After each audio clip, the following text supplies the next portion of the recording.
ஏஐயால் ஆட்டம் காணும் இந்திய ஐடி துறை சமாளிக்க இந்த திறன் முக்கியமா? பிரபல ஐடி தலைவர் திட்டவட்டம். ஏஐ தொழில்நுட்பம் படுவேகமாக வளர்ந்து வருகிறது. இதனால் இந்திய ஐடி துறைக்கு மிகப்பெரிய ஆபத்து ஏற்படலாம் என்று அஞ்சப்படுகிறது. இது தொடர்பாக விப்ரோவின் தலைமை திட்ட மற்றும் தொழில்நுட்ப அதிகாரி ஹரிஷ் ஷெட்டி முக்கியமான கருத்துக்களை கூறியுள்ளார். ஏஐ நன்மைகளை விளக்கிய அவர், அடுத்த 20 ஆண்டுகளுக்கு எந்த திறன் முக்கியமானதாக இருக்கும் என்பது குறித்தும் சில தகவல்களை பகிர்ந்துள்ளார். ஏஐ மீதான கவலை நாளுக்கு நாள் அதிகரித்து வருகிறது. செயற்கை நுண்ணறிவு தொழில்நுட்பம் மனிதர்களை விட வேகமாக கோடிங் எழுதுகிறது. மேலும் டேட்டா ப்ராசஸிங், டெஸ்டிங் என அனைத்திலும் ஏஐ படுவேகமாக வளர்ந்து வருகிறது.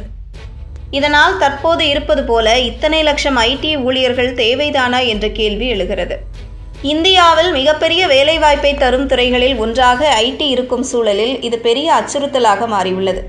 இதனால் கடந்த சில நாட்களாகவே இந்திய ஐடி நிறுவனங்கள் பெரிய அளவில் அடிவாங்கி வருகிறது. இதற்கிடையே ஏஐ வளர்ச்சி தொடர்பாக விப்ரோவின் தலைமை திட்ட மற்றும் தொழில்நுட்ப அதிகாரி ஹரிஷ் ஷெட்டி சில முக்கிய கருத்துக்களை கூறியுள்ளார். அடுத்த 20 ஆண்டுகளுக்கு ஏஐ தொழில்நுட்பம் தான் தொழில்நுட்ப உலகில் முக்கிய பேசுபொருளாக இருக்கும் என்று அவர் கூறினார். அதே நேரம் இந்தியாவின் ஐடி துறைக்கு இது அச்சுறுத்தலாக அமையாது எனவும் அவர் உறுதியளித்துள்ளார். ஏஐ காரணமாக வேலை வாய்ப்புகள் பெருமளவு குறையும் என பலரும் அஞ்சுகிறார்கள். ஆனால் ஹரிஷ் ஷெட்டி அதற்கு நேர்மாறான ஒரு தகவலை தெரிவித்துள்ளார். அதாவது ஏஐ தொழில்நுட்பம் ஐடி நிறுவன வேலைவாய்ப்புகளை குறைக்காது, மாறாக அதிகரிக்கவே செய்யும் என்று ஹரிஷ் ஷெட்டி கருதுகிறார்.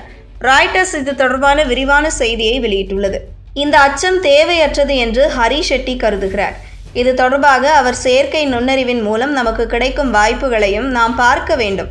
செயற்கை நுண்ணறிவு தற்போது உள்ள சில வேலைகளை நீக்கினாலும் அதைவிட அதிக எண்ணிக்கையிலான புதிய வேலைகளை உருவாக்கும். இப்போது ஏஐயின் தொடக்கத்தை மட்டுமே நாம் பார்க்கிறோம். இப்போது ஆட்டோமேஷன் மட்டுமே ஏஐ மூலம் நடக்கிறது. ஆனால் நான் அடுத்த லெவல் ஏஐ குறித்து பேசுகிறேன்.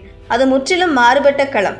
அது ஒட்டுமொத்த ஐடி பிசினஸையும் மாற்றி அமைக்கும். அதாவது வரும் காலத்தில் வெறுமனே ப்ராஜெக்டுகளை முடிப்பது மட்டும் வேலையாக இருக்காது. பிசினஸ்கள் எவ்வாறு இயங்குகின்றன என்பதை புரிந்து கொண்டு நிபுணத்துவத்துடன் நெருக்கமாக செயல்பட வேண்டியிருக்கும். தொழில்நுட்பத்துறை கண்டிராத மிகப்பெரிய ஒற்றை வாய்ப்புதான் ஏஐ. மின்சாரம் மற்றும் இணையம் போன்ற முக்கியமான புரட்சிகளுடன் இதை நாம் ஒப்பிடலாம்.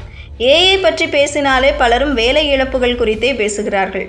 ஆனால் அதையும் தாண்டி இதில் பல விஷயங்கள் உள்ளன என்றார். மேலும் அவர் உலக பொருளாதார மன்றத்தின் ரிப்போர்ட்டை மேல்கோள் காட்டி, செயற்கை நுண்ணறிவு சுமார் 92 மில்லியன் வேலைகள் அளிக்கும் என்ற போதிலும் உலகளவில் சுமார் 170 மில்லியன் புதிய வேலைகளை உருவாக்கும் என்று அந்த ரிப்போர்ட்டில் கூறப்பட்டுள்ளது. வரும் காலத்தில் ஏஐ யூஸ் செய்வோர் மற்றும் யூஸ் செய்யாதோர் இடையே மட்டுமே வேறுபாடு இருக்கும் என்பது அவரது கணிப்பு. இது தொடர்பாக அவர், இங்குள்ள முக்கிய வேறுபாடு செயற்கை நுண்ணறிவு தெரிந்தவர்கள் மற்றும் தெரியாதவர்கள் இடையேதான் இருக்கும். ஒவ்வொரு புதிய தொழில்நுட்பமும் பொதுவாக ஐடி நிறுவனங்களின் பணிகளை விரிவுபடுத்துமே தவிர அதை குறைக்காது. ஏஐ தொழில்நுட்பத்தை தெரிந்து கொள்வதே எதிர்காலத்திற்கு முக்கியமானதாக இருக்கும் என்றார்.